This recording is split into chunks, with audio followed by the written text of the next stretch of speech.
வணக்கம். இன்னைக்கு பார்த்தீங்கன்னா சிறகடிக்க ஆசை சீரியல் இன்னைக்கான எபிசோடு தாங்க பார்க்க போகிறோம். அதுக்கு முன்னாடி என்னோட சேனலில் சப்ஸ்கிரைப் பண்ணி வச்சுக்கோங்க. வாங்க கதைக்குள்ள போகலாம். இப்போ ரோகிணியும் மனோஜோ பேசிகிட்டு இருப்பாங்க இல்லையா, அப்போது ரோகிணி கேட்குறாங்க என்னோட லவ் உனக்கு புரியுதானோன்னு.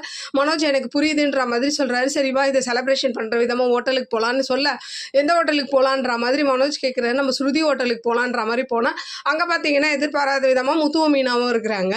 அப்போ பார்த்தோன்னா எல்லாருமே ஷாக்கிங் ஆகிடுறாங்க. இவன் ரோகிணி கூட வர்றது ஏன்டா இப்படிலாம் பண்ணுறன்ற மாதிரி முத்து கேட்டாலும் இவன் என்னோட ஒய்ஃபுன்ற மாதிரி மனோஜ் சொல்கிறாரு. அப்போ எல்லாரும் கோவப்பட்டு நான் அந்த வீட்டுக்கு வருவேன்ற மாதிரி ரோகிணி சொல்கிறாங்க. இதெல்லாம் எங்களால் முடிவு எடுக்க முடியாது, அத்தை தான் முடிவு எடுக்கணும், அத்தை எக்காரணத்தை கொண்டு ஒன்று சேர்க்க மாட்டாங்கன்னு மீனாவாகட்டும் ஸ்ருதி ஆகட்டும் ரெண்டு பேரும் சொல்ல இதில் ரொம்ப அசிங்கப்பட்டு போயிடுறாங்க ரோகிணி. இதை என்ன பண்ணுறாங்க, சிந்தாமணி கிட்ட இவங்க என்ன அசிங்கப்படுத்திட்டாங்க அப்படின்ற மாதிரி சொல்ல, இதுக்கு நான் ஒரு முடிவு கட்டுறேன் அப்படின்ற மாதிரி சொல்லிட்டு என்ன பண்ணுறாங்கன்னா, சிந்தாமணி போய் அந்த ஃபினான்சியரை பார்த்துட்டு ஒரு 24 ஹவர்ஸில் எனக்கு 38 லட்சம் வேணும் அப்படின்னு சொல்லி நீங்கள் லீகல் நோட்டீஸ் அனுப்புங்கன்ற மாதிரி சொல்ல அவரும் அனுப்பிச்சி விட்டுறாரு. அது பார்த்தீங்கன்னா ரவி தான் வாங்கி அதை படிக்கிறாரு.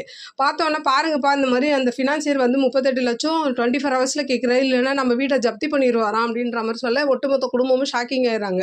இதில் மனோஜால தான் இந்த வீடே இப்படி வந்தது. ஆனால் மனோஜ் இதை புரிஞ்சுக்காம என்ன பண்ணுறாருன்னா வீடை வித்துலன்ற மாதிரி சொல்ல இதில் கோவப்பட்டு எல்லாருமே கத்துறாங்க. அப்போது அண்ணாமலை சொல்கிறாரு, சொந்த பொண்டாட்டியை என்னை ஏமாற்றிட்டேன்னும் போது நான் என்ன பண்ண முடியுன்ற மாதிரி ஒரு மாதிரி ஃபீல் பண்ணுறாரு. அப்படி இன்னைக்கான எபிசோடு முடியுது. பார்க்கலாம் நாளைக்கு என்ன நடக்குதுன்னு பார்த்துட்டு உங்களுக்கு ரிவ்யூ கொடுக்குறேன். என்னோட சேனல் பிடிச்சிருந்தா லைக் பண்ணுங்கள், ஷேர் பண்ணுங்கள், கமெண்ட் பண்ணுங்கள். என்னோட சேனலை சப்ஸ்கிரைப் பண்ணி சப்போர்ட் பண்ணுங்கள். நன்றி, வணக்கம், பாய்.